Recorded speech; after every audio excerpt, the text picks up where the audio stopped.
Halo, selamat pagi semuanya. Apa kabar kalian yang ada di rumah?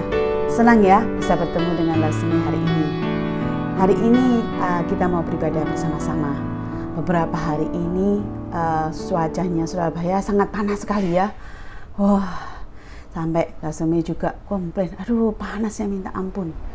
Tapi kalau kita lihat ya, memang dengan keadaan tidak nyaman, gampang sekali kita untuk komplain dengan situasi yang ada seperti saat ini. Tapi kita bisa tahu bahwa begitu banyak hal yang Tuhan sudah berikan kepada kita, di mana kita bisa bersyukur kepada Dia. Salah satunya adalah pada pagi hari ini kita masih bisa bangun, kita masih bisa menghirup udara segar. Itu semua karena anugerah daripada Tuhan. Kita bisa punya kesehatan, kita bisa makan, kita bisa minum. Walaupun itu adalah hal yang kecil, kita tahu kita harus bersyukur bahwa Tuhan semua yang memberikan kepada kita. Maka pada pagi hari ini mari kita bersyukur bahwa kita masih bisa bersama-sama untuk memuji dan memuliakan namanya.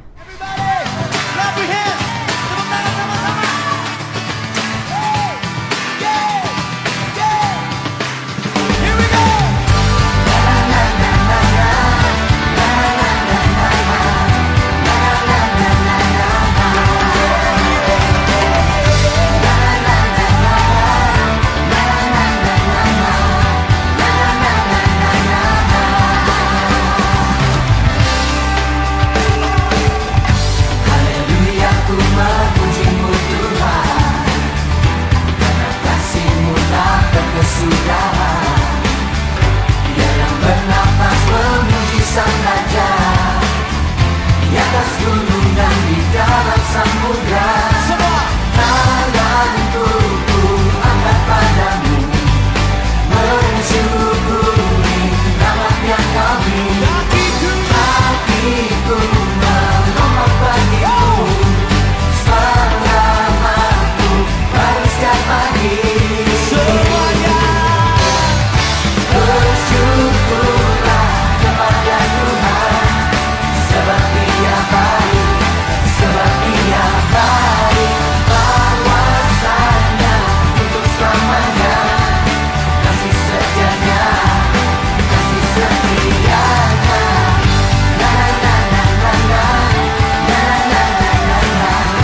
Mari kita berdoa.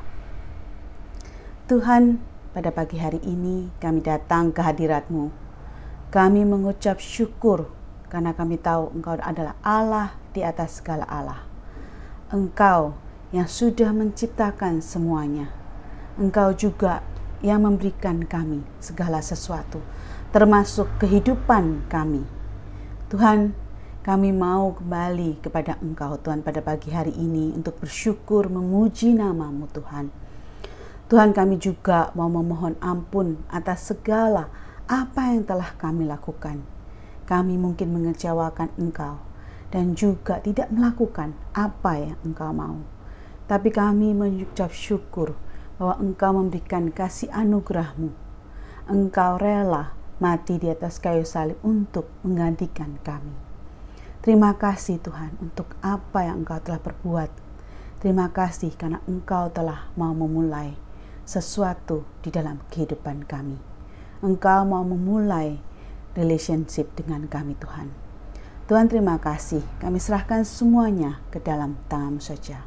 Dalam nama Tuhan Yesus kami berdoa dan mengucap syukur. Amin. Ya, suatu kerinduan bagi kita semua untuk kita bisa memuji dan memuliakan nama Tuhan. Bukan hanya itu, tetapi kita bisa bersama-sama untuk mendengarkan firman-Nya. Mari kita sama-sama bersiap diri untuk mendengarkan firman-Nya.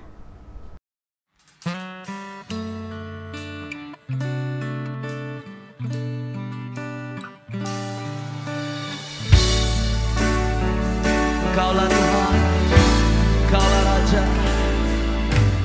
Ku rindu setiap waktu hidup di kebenaran-Mu, bukan dengan kuatku, namun karena Roh-Mu. Yesus Kau yang ku pegang teguh. Sebab itu kami katakan malam ini Tuhan, Engkaulah Tuhan, Engkaulah Raja, Engkaulah Raja. Berdaulat atas hidupku, ku berserah penuh.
Mari kita berdoa.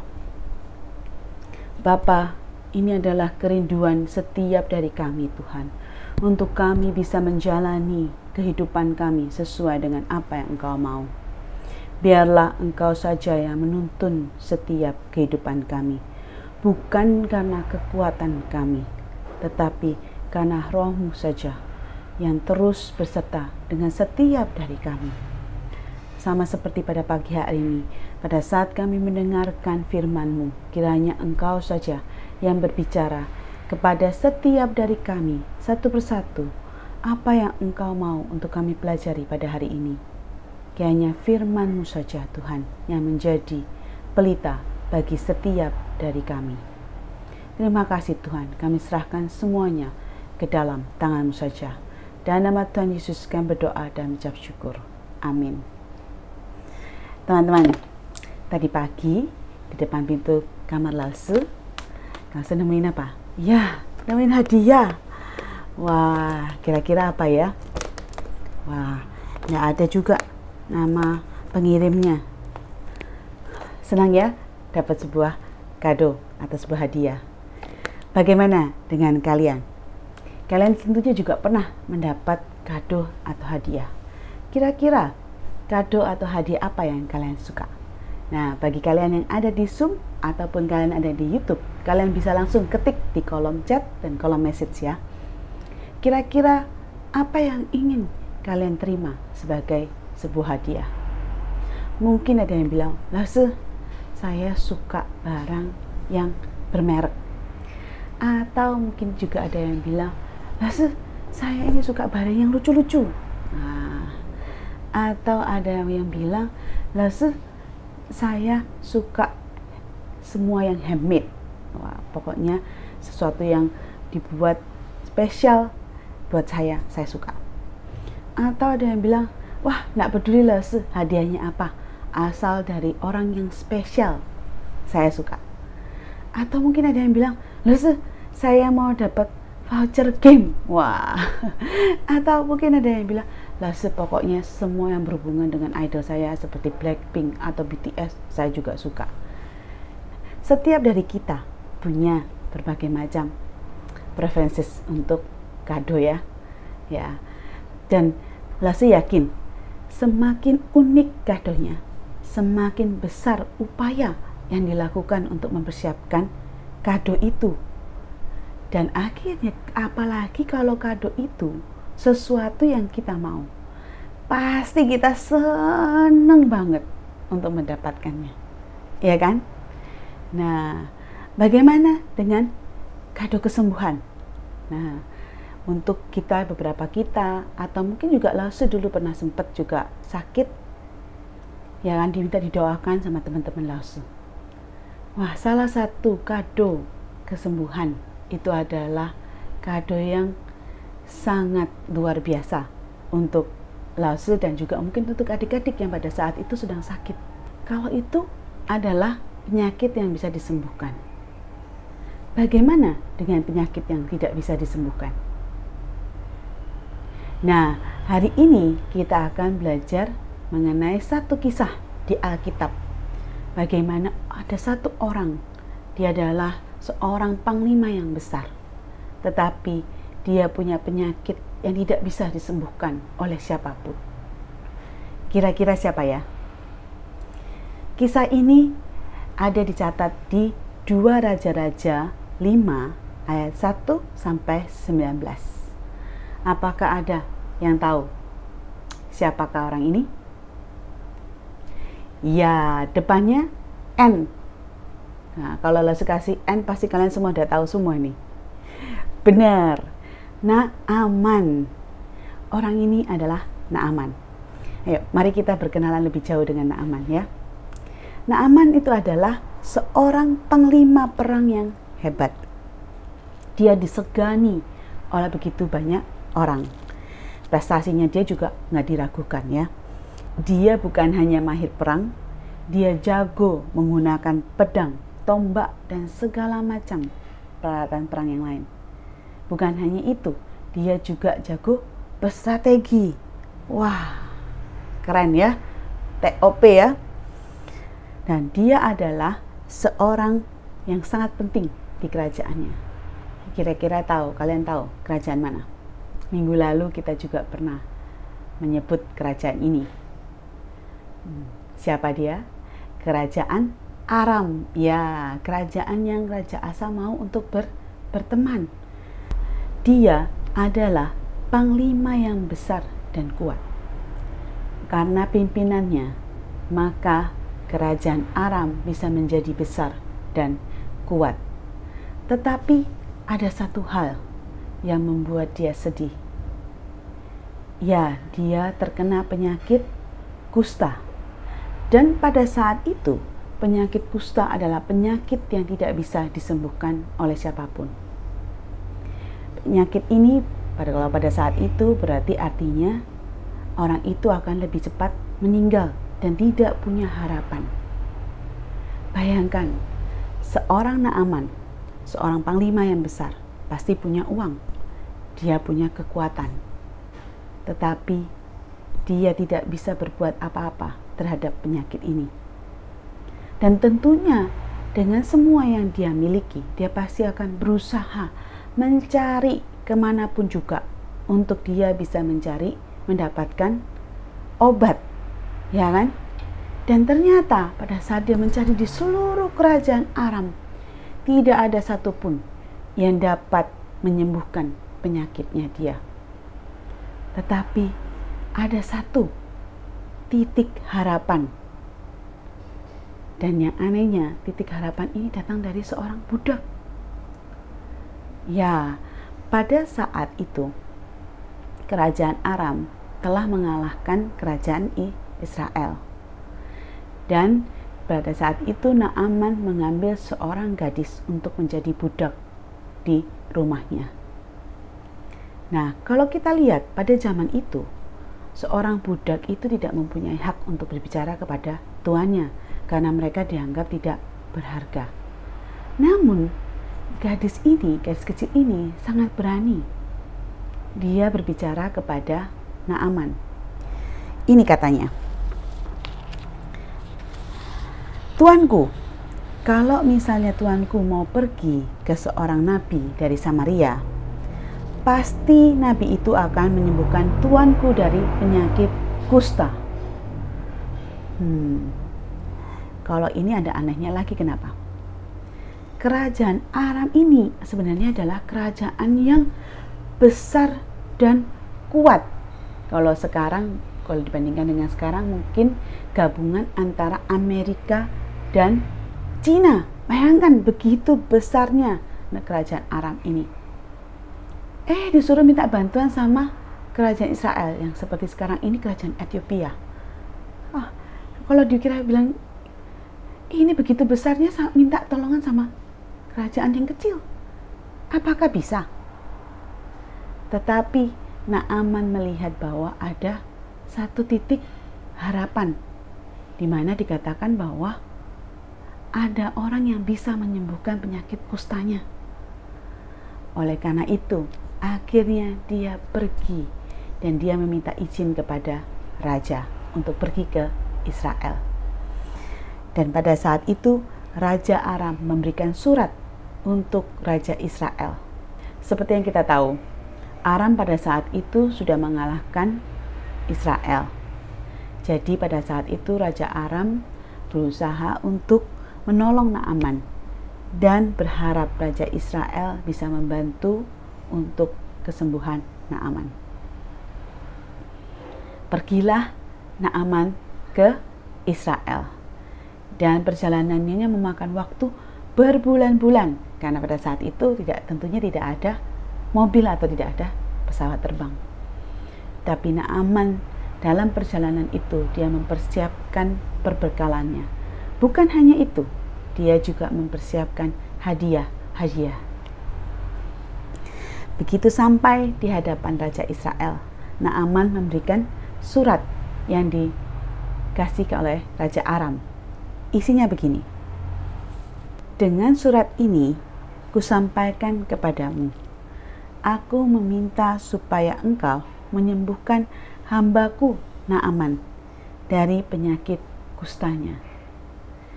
Wah, kalau kalian sebagai raja Israel, apa yang ada di pikiran kalian?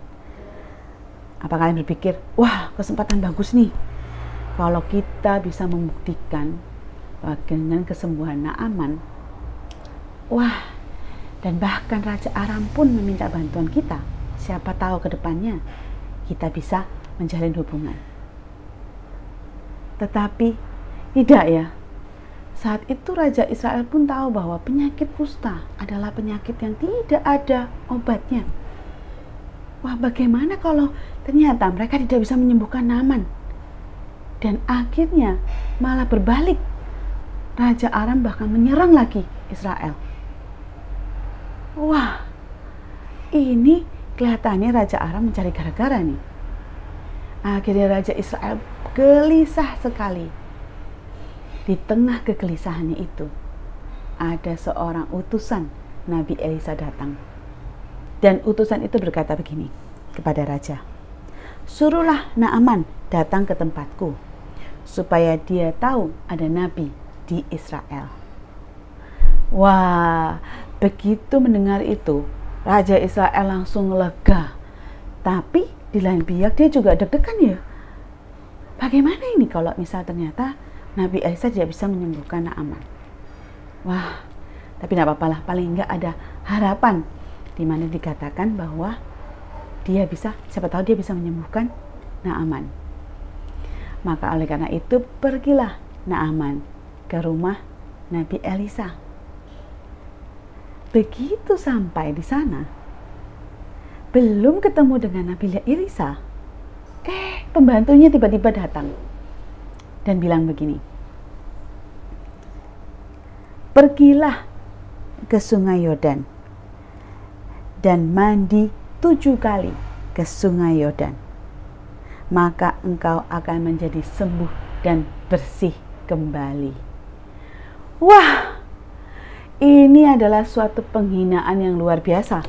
Bayangkan seorang panglima yang besar, dia datang ke tempat Nabi Elisa, tidak ada penyambutan, tidak diterima, bahkan hanya disambut oleh pembantunya. Dan bukan hanya itu, disuruh mandi lagi di Sungai Yordan. Kalau teman-teman tahu, pada saat itu di Sungai Yordan lagi musim kekeringan. Jadi airnya tidak terlalu banyak dan banyak tanahnya.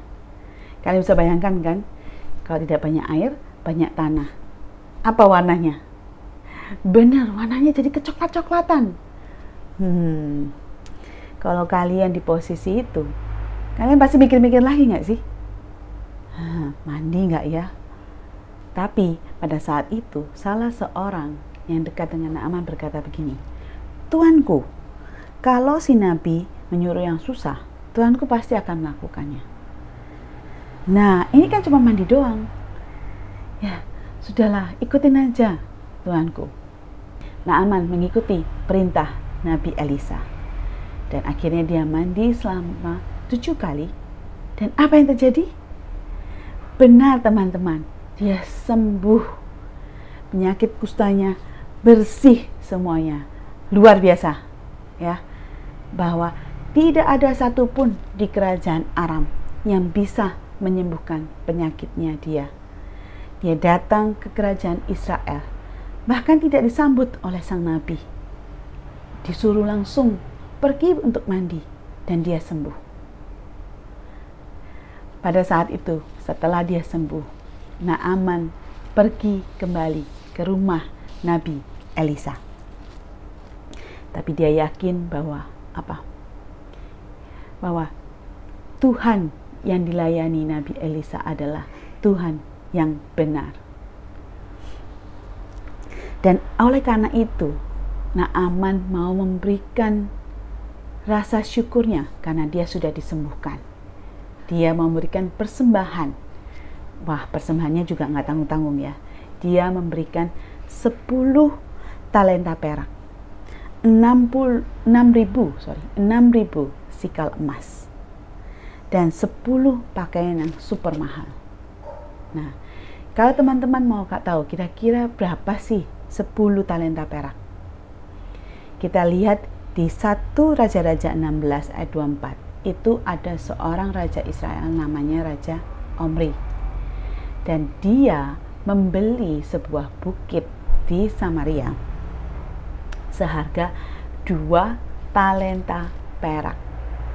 Bayangkan, satu bukit 2 talenta perak. Berapa? 10 talenta perak. Kita bisa beli 5 bukit. Wah, luar biasa hadiah yang diberikan oleh Naaman untuk Nabi Elisa. Tetapi, apakah Nabi Elisa menerima hadiah tersebut? Tidak ya. Karena Nabi Elisa tahu bahwa kesembuhan yang diterima oleh Naaman itu adalah anugerah Tuhan. Itu adalah karya Tuhan, persembahan Tuhan yang tidak bisa dibeli dengan apapun.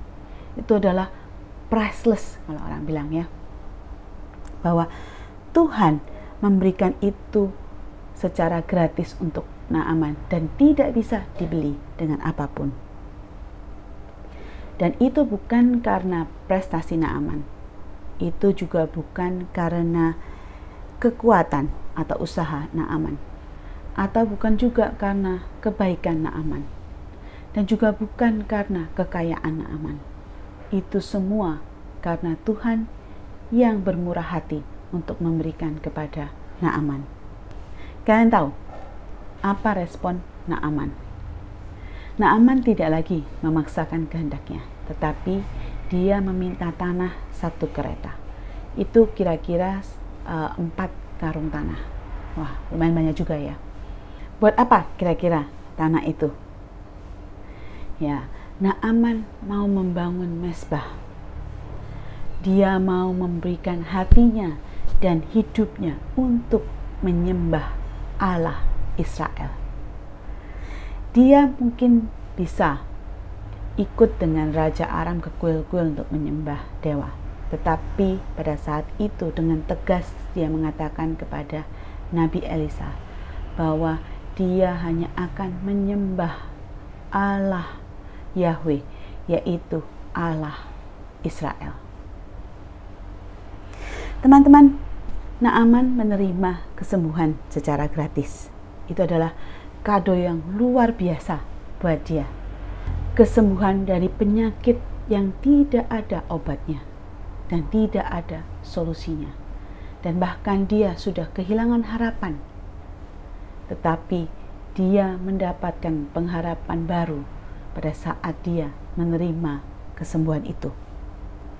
Sama dengan Naaman, kita sendiri menerima kesembuhan yang luar biasa dari penyakit kita yang tidak ada obatnya. Apa kira-kira penyakit kita yang tidak ada obatnya? Benar, penyakit rohani kita. Setiap dari kita, teman-teman dan juga Lausi, kita telah berbuat dosa. Dan upah dari dosa itu adalah maut. Dan tidak ada satupun dari kita yang bisa untuk lepas daripada maut itu. Tetapi Tuhan Yesus satu-satunya yang bisa memberikan kesembuhan itu. Dia memberikan nyawanya. Dia menggantikan kita, di mana seharusnya kita yang mendapatkan maut itu. Tetapi dengan darahnya, kita bisa memperoleh kesembuhan yang kekal. Kita memperoleh kehidupan yang kekal. Pada saat kita mau percaya kepada Tuhan. Itu semua namanya anugerah. Kita tidak layak untuk menerima keselamatan, tetapi Tuhan memberikan keselamatan kepada kita. Kita sendiri tidak bisa menyelamatkan diri kita sendiri, tetapi Tuhan memberikan dirinya supaya kita bisa diselamatkan. Bukan karena kekuatan kita, bukan karena perbuatan kita, bukan juga karena kekayaan kita, ataupun kebaikan yang kita punya. Itu semua adalah karya Tuhan. Inilah yang dinamakan anugerah. Lalu saya mau menanyakan kepada kalian semua, apakah kalian sudah mempercayai Tuhan sebagai satu-satunya yang bisa menyembuhkan penyakit rohani kalian? Naaman setelah menerima hadiah kesembuhan, dia memberikan hidupnya sebagai persembahan kepada Allah. Bagaimana dengan kita?